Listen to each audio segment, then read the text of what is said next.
the goal with Tesla was really to try to show that what electric cars can do, because people had the wrong impression. We had to change people's perception of an electric vehicle, because they used to think of it as something that was slow and ugly and had low range, kind of like a golf cart.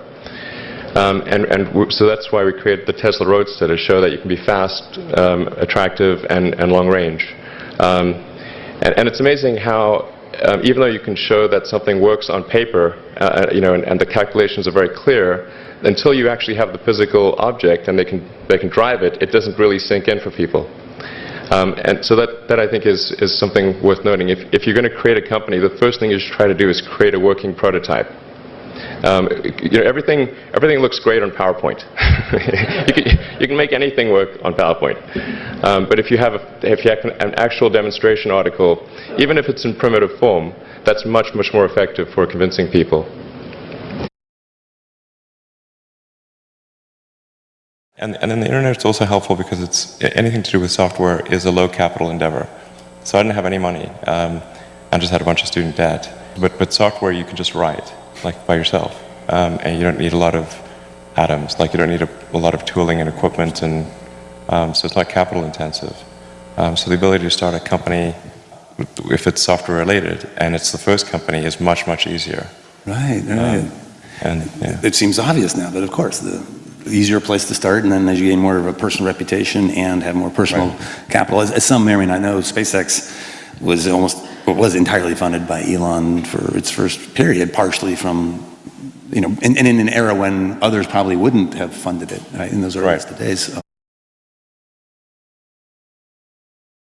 Whatever area that you get into, given that even if you're the best, there's always a chance of failure. So I think it's important that you really like whatever you're doing. If you don't like it, life is too short.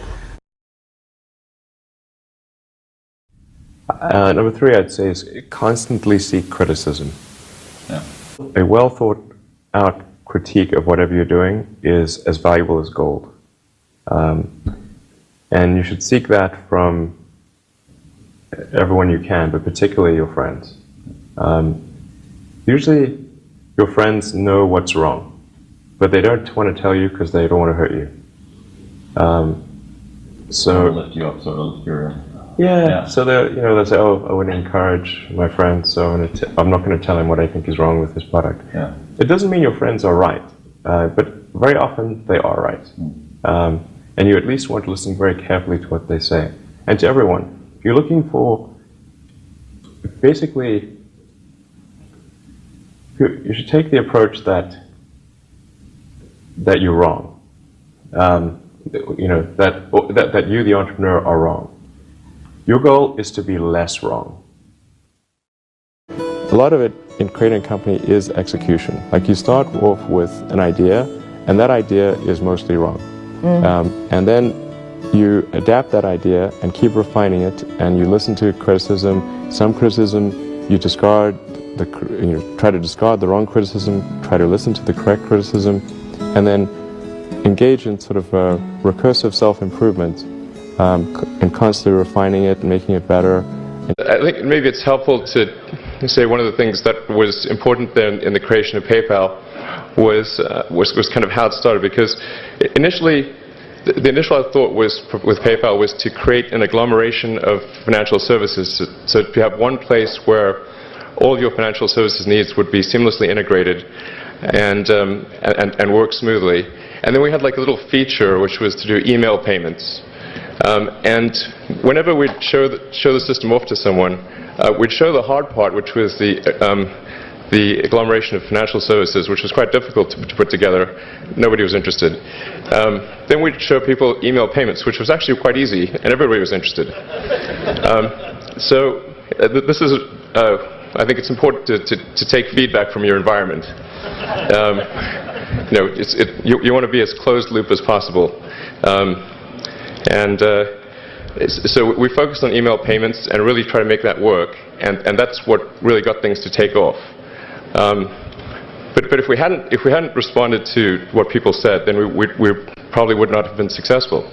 So it's important to look for things like that and focus on them when you see them, and you correct your prior assumptions. Try to get as much critical feedback as possible from friends, and you have to ask that. You have to coax it out of them because they'll be reluctant to say it because they don't want to hurt you. But they know what's wrong with your product.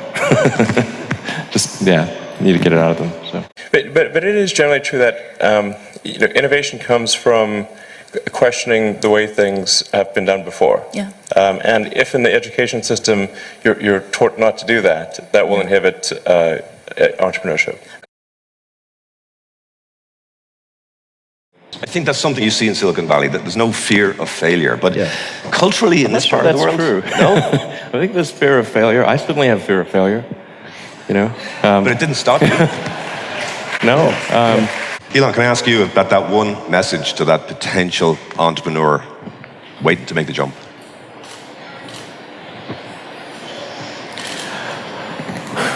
Well, certainly, I think people should ignore fear if it's irrational, and but even if it's rational and the stake is worth it, it's still worth proceeding. What are the range of probable outcomes? Outcomes are usually not deterministic. They're a range, and so you want to figure out what those probabilities are, and make sure, ideally, that you're the house. It's fine to take. It's fine to gamble so long as you're the house. Yes. But I do think that one great thing about Silicon Valley is failure is not a big stigma. So it's like if you try hard and it doesn't work out, that's okay. Like you can learn from that and do another company, and it's not a big deal. And I think that's really one of the great things about Silicon Valley.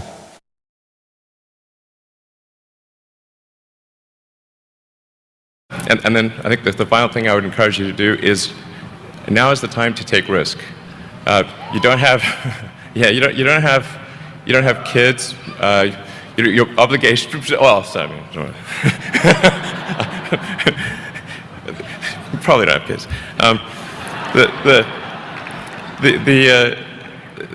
But as you get older, your obligations increase. So and once you have a family, you start taking risk not just for yourself, but for your family as well. It gets much harder to do things that might not work out. So now is the time to do that before you have those obligations. So I would encourage you to take risks now. Do something bold. You won't regret it. So in order to have a great company, you've got to focus your energies on a particular area. Something that Steve Jobs was that I think was quite admirable was he was ultra product focused, like down to the little detail. He and other people at Apple would really try hard to have these, both at a high level and a small level, these delightful things happen.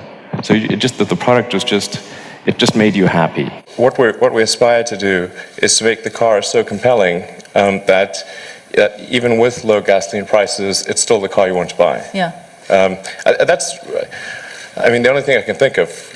That's the only sort of. What else we could do, really. You have to make it compelling. Advice I'd give to people starting companies, to entrepreneurs in general, is really focus on making a product that your customers love. It's so rare that you can buy a product and you love the product when you bought it. There are very few things that fit into that category. And if you can come up with something like that, your business will be successful for sure. As long as people stay super focused on creating the absolute best product or service that really delights their end customer, if they stay focused on that, then if you get it such that your customers want you to succeed, then you probably will. All right. You have to focus on the customer and delivering for them. Yeah. Make sure if your customers love you, your odds of success are dramatically higher. Yeah. I think really an obsessive nature with respect to the quality of the product is very important. So being obsessive compulsive is a good thing in this context. I'd say focus on signal over noise. A lot of companies get confused. They spend money on things that don't actually make the product better. So, for example, at Tesla, we've never spent any money on advertising. We put all of the money into R&D and manufacturing and design try to make the car as good as possible. I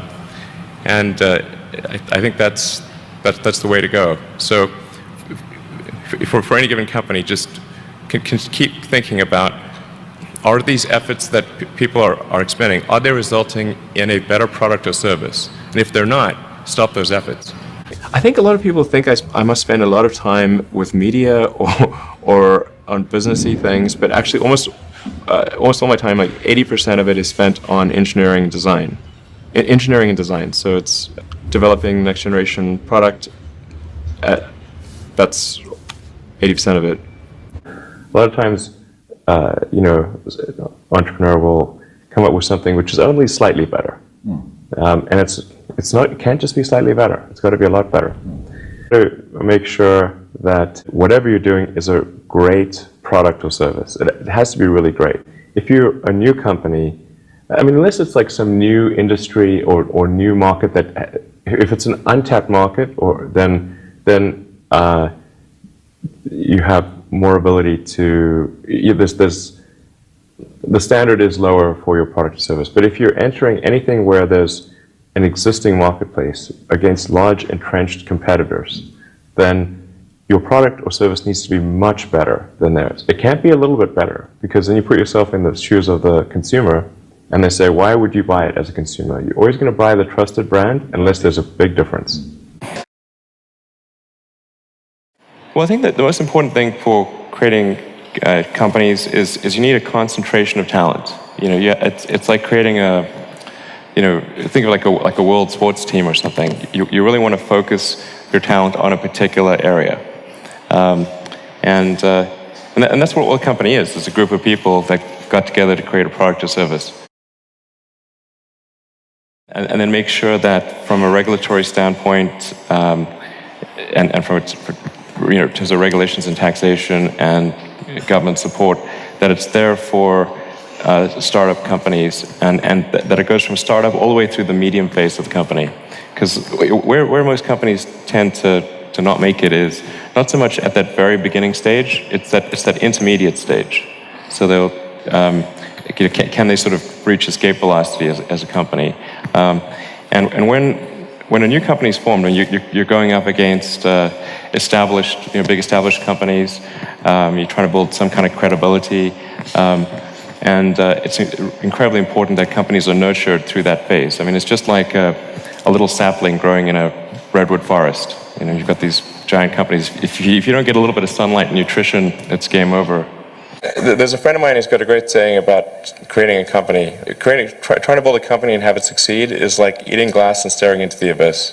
Oh. So, I mean, what tends to happen is it's sort of quite exciting for the first several months of starting a company. Yeah. And then reality sets in. Things don't go as well as planned. Yeah. Customers aren't signing up. The technology or the product isn't working as well as you thought. Yeah.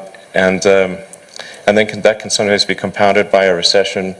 And it can be very, very painful for several years. Frankly, starting a company, I would advise people to have a high pain tolerance. Yeah, yeah. Do you fear that maybe in this generation or the younger generation that they don't have that perseverance and grit to take on these really tough challenges? I think some people do, and but no, I think it is definitely true that. I mean, maybe there are occasionally companies that get created where there's not an extended period of extreme pain, but I'm not aware of very many of such instances. So, but I do think that new great entrepreneurs are born every day, and we'll continue to see amazing companies get built. Yeah, but I would definitely advise people who are starting a company to expect a long period of quite high difficulty. You said that the most common hiring mistake was weighing too much on someone's talent and not on someone's personality. And then I think it matters whether someone has a good heart. It does, yes, absolutely. So that's generally where, if I say where sort of the hiring mistakes that I've made in the past, it's been just as I said, it's looking too much at their intellectual capability alone and not on how they affect those around them. What really matters is for someone's contribution to a company is how they are as an individual and how they affect others around them. I mean, you could say it's also analogous to a sports team. You know, if someone, the best person on the team is not necessarily the one who scores the most goals. It could be the person who assists in the most goals. And if somebody is, if there's one person on the team who's just wants the ball all the time and just wants to kick it at the goal, that can actually be detrimental. So it is important to weigh personality and just you know, are they going to be a good person, and will people like working with them and that kind of thing. It does make a difference. If you're creating a company or if you're joining a company, the most important thing is to attract great people. So either join a group that's amazing, that you really respect, or if you're building a company, you've got to gather great people. I mean, all a company is a group of people that have gathered together to create a product or service. And so depending upon how talented and hardworking that group is, and the degree to which they are focused cohesively in a good direction, that will determine the success of the company. So do everything you can to gather great people if you're creating a company. You know, in terms of creating a company, you know, what Edison said, which was like it's 1% inspiration, 99% perspiration, is true. You have to work super hard, and that's very important. I think certainly extremely tenacious, and then just work like hell. I mean, you just have to put in, you know, 80 to 100 hour weeks every week. Gosh, and then a lot of work. All those things improve the odds of success. Okay. I mean, if other people are putting in 40-hour work weeks and you're putting in 100-hour work weeks, then even if you're doing the same thing, you know that in 1 year you will achieve what they achieve. You will achieve in 4 months what it takes them a year to achieve. Depending upon how well you want to do, and particularly if you're starting a company, you need to work super hard. So what does super hard mean? Well, when my brother and I were starting our first company, instead of getting an apartment, we just rented a small office and we slept on the couch. And we showered at the YMCA, and we're so hard up we had just one computer. So the website was up during the day, and I was coding at night, 7 days a week, all the time. And I sort of briefly had a girlfriend in that period, and in order to be with me, she had to sleep in the office. So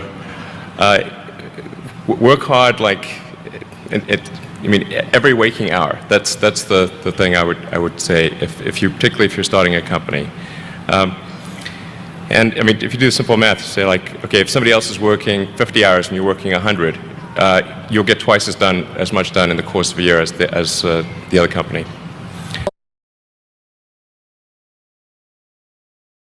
Well, we don't think too much about what competitors are doing. Yeah. Just because I think it's important to be just focused on making the best possible products. You know, it's sort of maybe analogous to what they say about, you know, if you're in a race. Yeah. Don't worry about what the other runners are doing. Yeah. Just run. Yeah. The goal of Tesla from the beginning has been to accelerate the advent of sustainable transport. So we actually did some partnerships. We did one with Mercedes and one with Toyota, and you know, open source IP and everything. So the whole purpose of it was really to accelerate the advent of sustainable transport. So it's always great to hear when other car companies are making electric cars.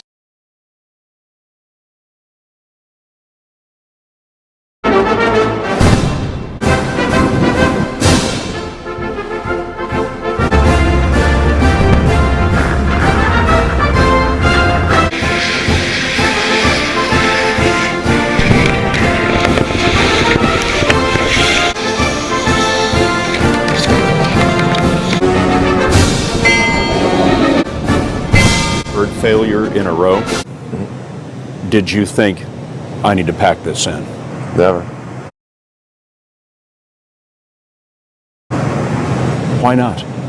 I don't ever give up.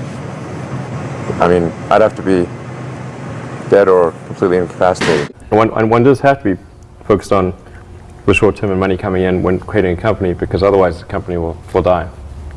So I think that a lot of times people think like creating a company is going to be fun. I would say it's not. It's really not that fun. I mean, there are periods of fun, and there are periods of where it's just awful.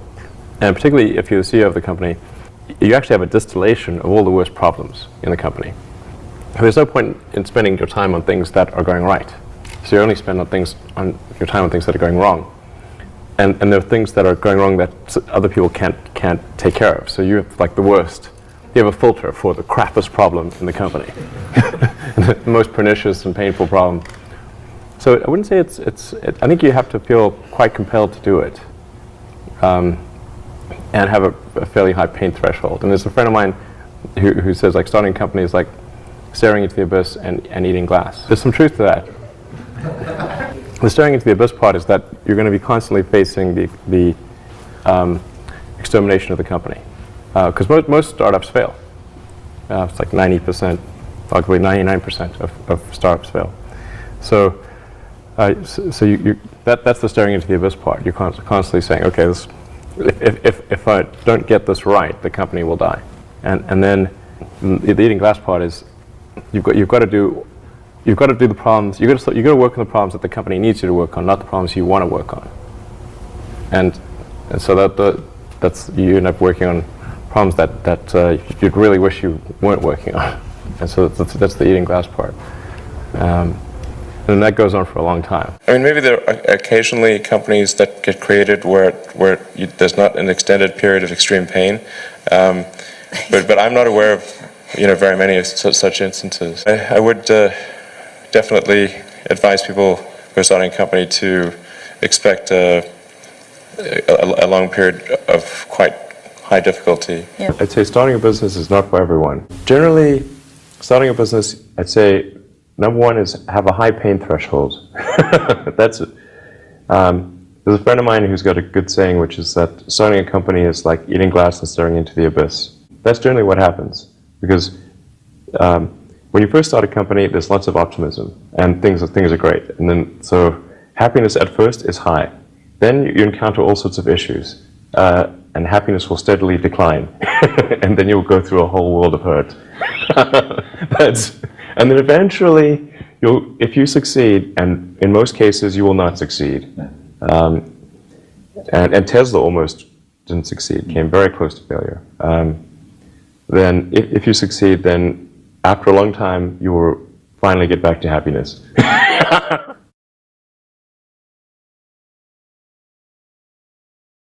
I think certainly being focused on something that you're confident will have high value to someone else, and just being really rigorous in making that assessment, because people tend to, a natural human tendency is wishful thinking.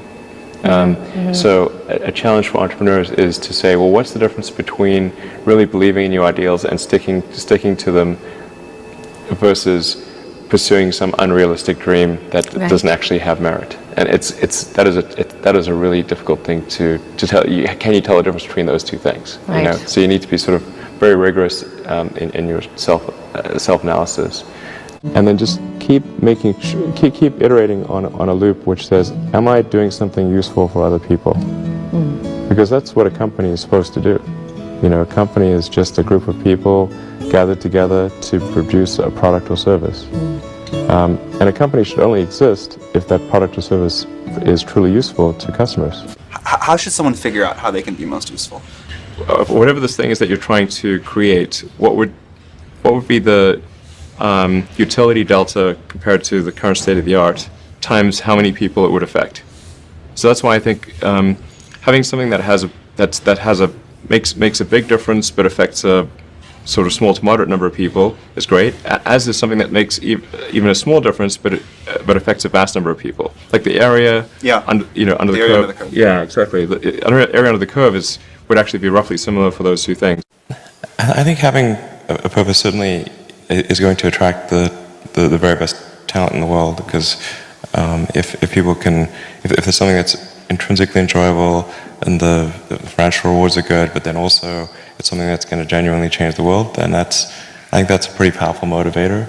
But I don't think like everything needs to change the world, I mean, honestly, like there's lots of like useful things that people do, and I mean, I think really it should be like a usefulness optimization. Like just say like, is what I'm doing as useful as it could be? You're talking about the goal of an organization or a goal in career. general, yeah. And just even if something isn't changing the world, if it's making people's lives better, I think that's great. And even if something's like making only people's lives only slightly better, but it's a large number of people, then kind of like the area under the curve is quite good. So is that mathematical first principles of point utility and numbers? Exactly. Integral. Yeah. Okay. Like I mean, sort of like one could say like is like some app really making people's lives better? But if it's affecting a lot of people, even in a small way, then yeah, the sort of area is good.